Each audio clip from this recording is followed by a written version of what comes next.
May nakita ko 12. Tapos yung Casey, Yan na lang po yun. ayun. Yun yung dahilan, kaya nag-dictation.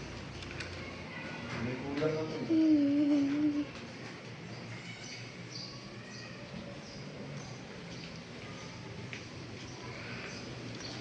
Hindi pa po siya nagre-represent.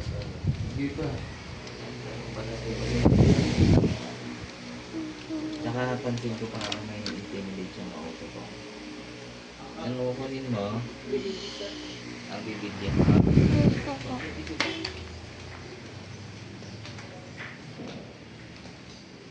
Pag lumabas yung billing ng ano, wala kong sa ako.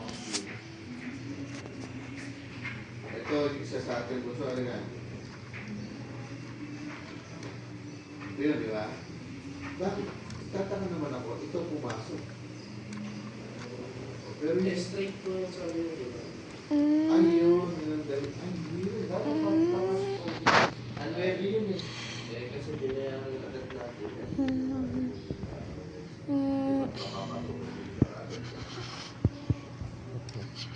Ano binayaran? Pasok siya. Sabi mo sa amin.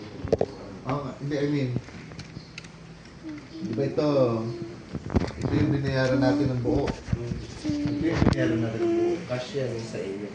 Hati tayo. Yung KBC, hindi natin binayaran ng buo. Ako yung... In-installment ba natin yun?